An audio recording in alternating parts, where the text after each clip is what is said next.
Episode number 10, Omnipotent Growth with Kal. Today's topic is work-life balance for employees and leaders. Hello, Stefan. Hi, Kal. Nice to see you finally in person, huh? It's a great day. We have a setting that Stefan was so kind to set up. So today's topic is provoked by our last discussion, and the things that we found out there were related to the idea that you might need more flexibility to have a work-life balance. I have a special stance and a special mindset on this topic, this particular one, because I see it in a different angle, but let's start and we will discuss it further in the episode. Yeah, so in the previous episode we discussed how can we effectively lead remote teams. We talked about working from home, our flexible work modes. One of the negative features that we outlined of the working from home is the blurring lines between personal and work life. So this today's topic, work-life balance, is a natural sequence of the previous one. So for starting, is there really why is there such a term, work-life balance? Can you build really a low wall between these two, between work and life? At the end of the day, you're the same person. You cannot simply hang on your formal clothes, put your casual ones, and become a different person. Why do we separate work and life? The work is a significant part of our life. We spend more hours working than living, if you decide to detach them. Work determines our social status, our interests. We even marry colleagues from work. So is it really necessary to separate them, Kal? Well, to be brutally honest about the topic, we look on the side of the employee. So when you speak about work-life balance, entrepreneurs rarely have work-life balance. Most of the time, work is their life, and you're always connected. You always have the burden of the good stuff and the bad stuff of your business, for example. When you're a leader or a manager, it's close to that, because if something happens, even on a personal level with someone in your team, it doesn't matter in which time of the day or which day in particular it happens. It's your business and your job to make it better, or to somehow influence the situation or help the person. I think that this is a very important thing, that even in personal matters, people should feel supported by their leaders. And when it comes to the employees, I think it really comes back to our broken educational system, in which you are tolerating school all of your life, and then end up in a job that is basically preparing you for such environment. And let's say if you're on some more simple, not so highly skilled job on an operational level, then you feel like you need to detach from it. And I understand that this is work that needs to be finished. That's why we need workforce to do it. But I also, as you know, I'm a positive person, and I also think that the low level of operational work, we will find a way to automate such work in the future. So I'm really confident that people and educational systems should change, and then you'll be more enabled to do the things that really impact you, inspire you. So when you have purpose, for example, I give my personal example. I did many things in my life, and when I felt most comfortable was only when I was feeling that I'm moving the bigger picture, moving it forward, helping the team, impacting the people in the team, developing them, taking responsibility as a leader. Because I know that sometimes people just want to give the heavy burden to the leader, and I don't. This is not because I've met people that say they always want to put that pressure on me and so on and so forth. And I'm thinking, yeah, this is your job.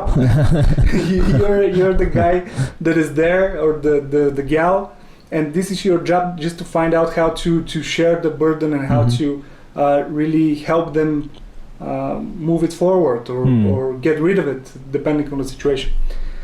So if you find a way to do that, enable yourself, make yourself positive, and even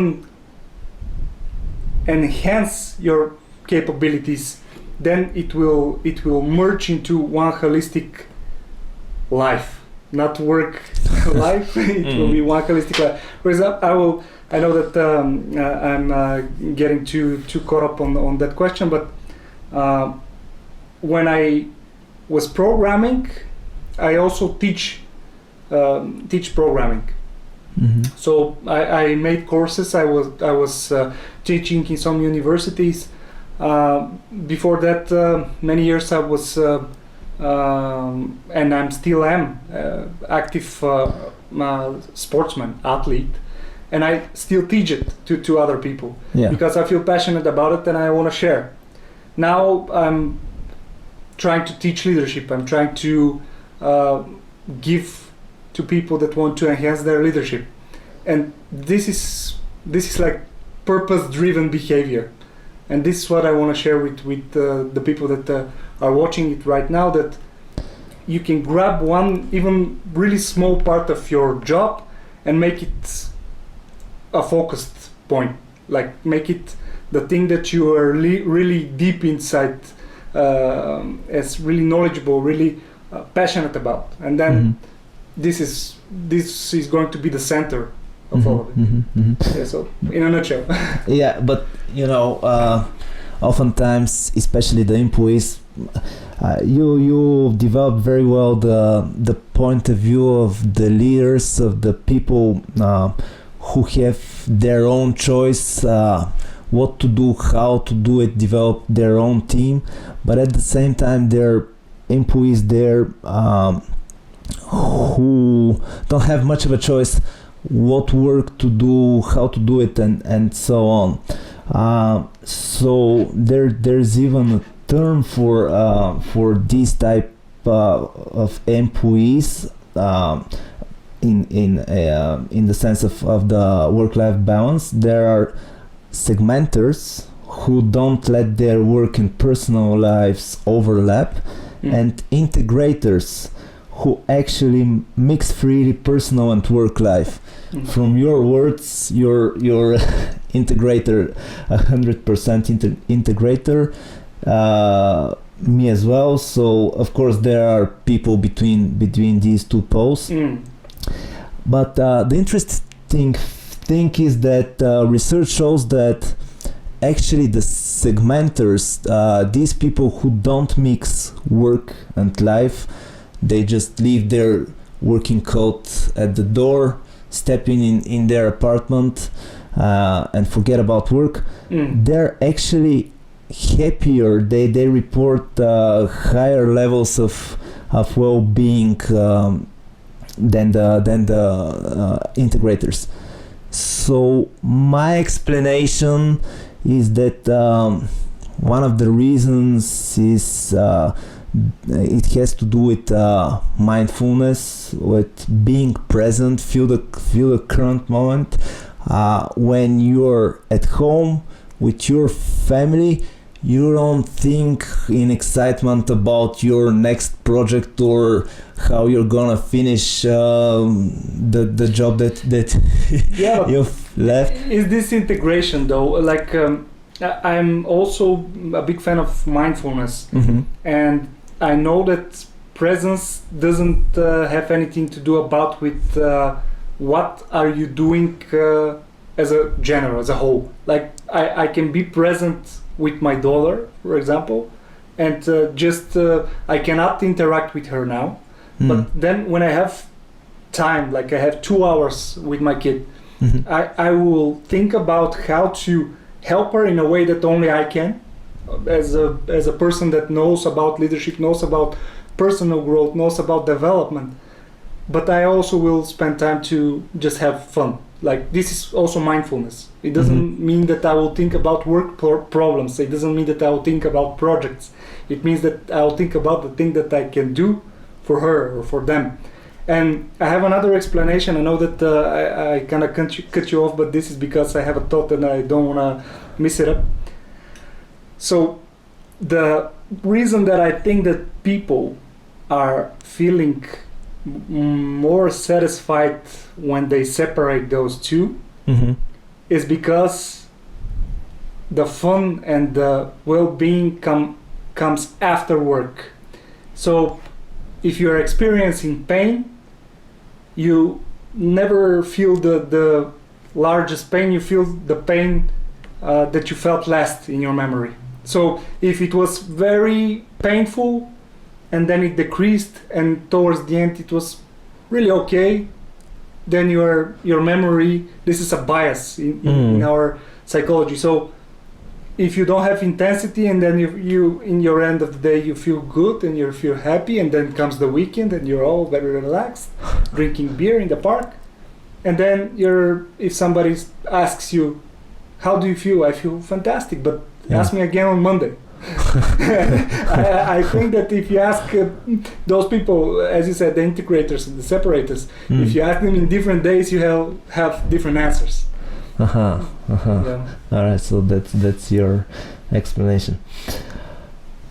Interesting. Yeah, I agree. I mean, work doesn't need to be a painful experience or something that you wait impatiently to end and go home and just forget about it. But again, sometimes people just don't have a choice. I mean, me and you, we love our jobs, and we're here discussing. What does this mean, though? They don't have a choice. How do you define choice, and how do you define if they don't have a choice? Well, if they do what they do just for living, not for, they haven't found a purpose of their job, then I think segmentation between work and life is their only option. But do they really want to find this purpose? Like, if they do, what is stopping them for continuously searching? Wow, I don't know. We should when ask. they do not want any purpose, you cannot say that they don't have a choice. They made their choice. This is what I mean. Yeah, probably they don't know what their purpose in life is. I mean, so basically, I know that this is a huge topic, and I can speak with ours about it. The different types of mindsets, this is the thing that actually defines everything, defines your life. How you are going to react to every event, and how you are going to make your next goal, and what your next goal will be. Would it be something in your comfort zone, like my next goal is to survive 8 hours in work, to survive Monday? Would it be in the fear zone? My next goal is to try something new that I never tried, like go dancing or try and speak in front of people. It might be so, and then you have the next type of goal. My next goal would be to learn something new, and then when you learn something new, that you find your possibilities are really limitless, you have the chance to go in the growth zone and to make a goal that will stretch you and that will enable you, develop you. But this really is a long journey, a long path, and to go through those stages, you need an internal awakening. I love the words.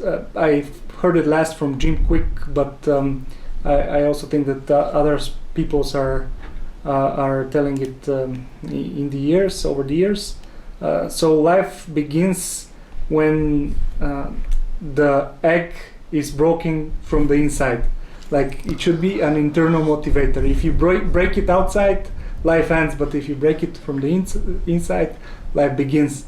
And then I think it really goes to one significant moment in our lives. Of course, character is built over the years, but you have one moment in your life that really put you on your knees, and you decided to go back up and to never look back.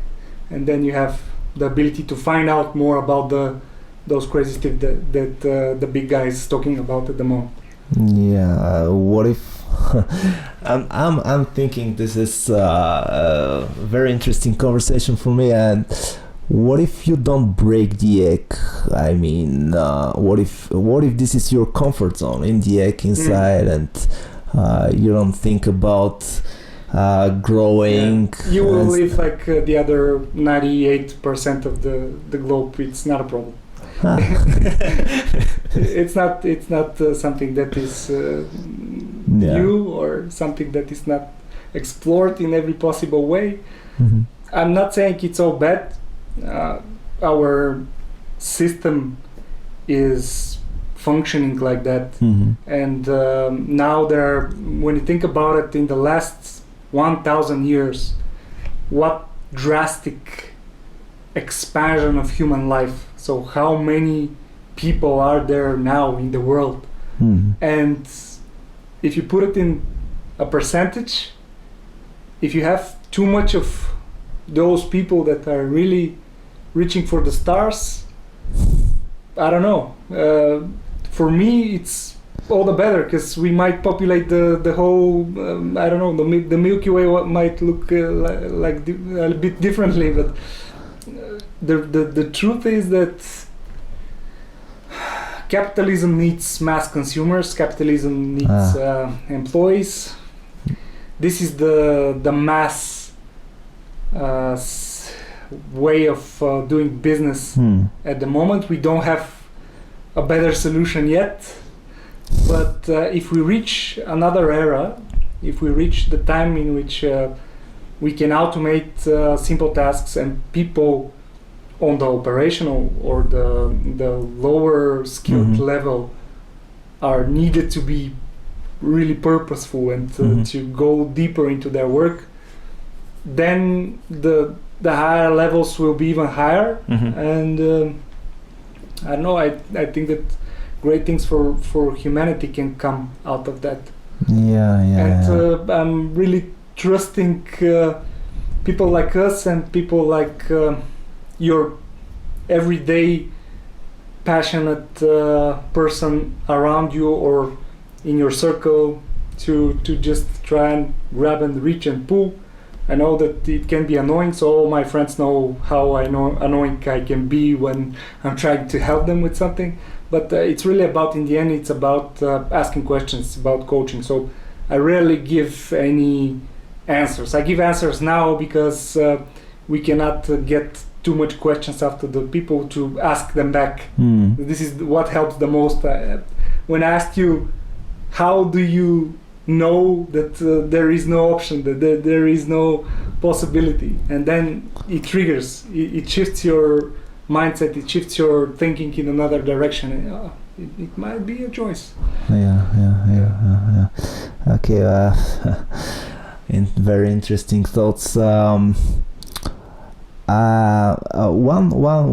thing in your previous statement about capitalism and employees that is interesting for me.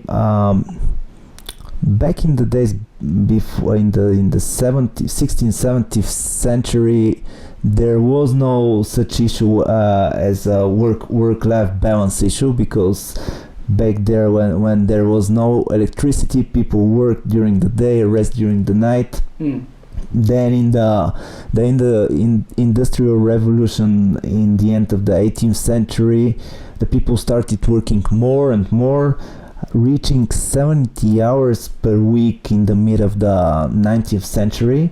So the first who introduced the 40-hour working week was Henry Ford, because he noticed that shorter working week actually provides more productivity. Exactly.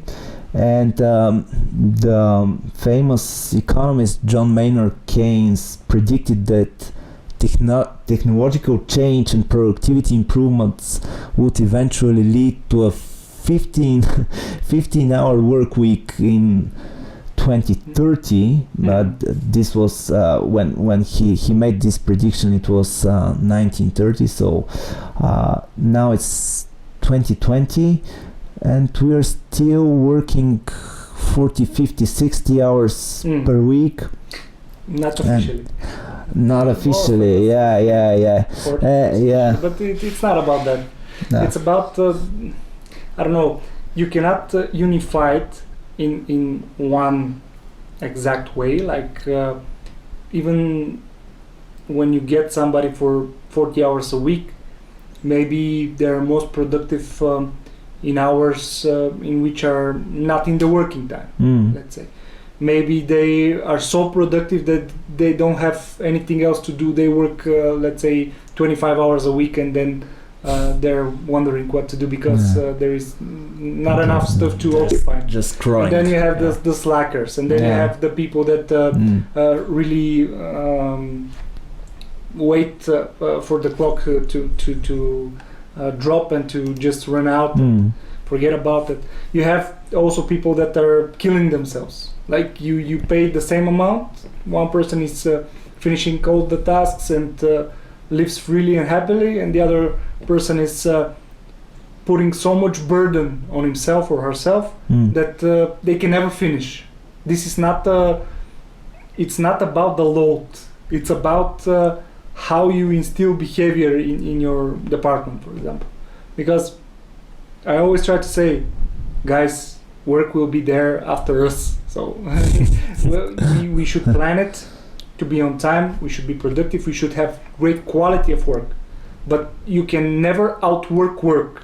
So you put more and more and more, and gradually this decreases your quality. It leads to burnout. So it's up to us to influence the people in that direction.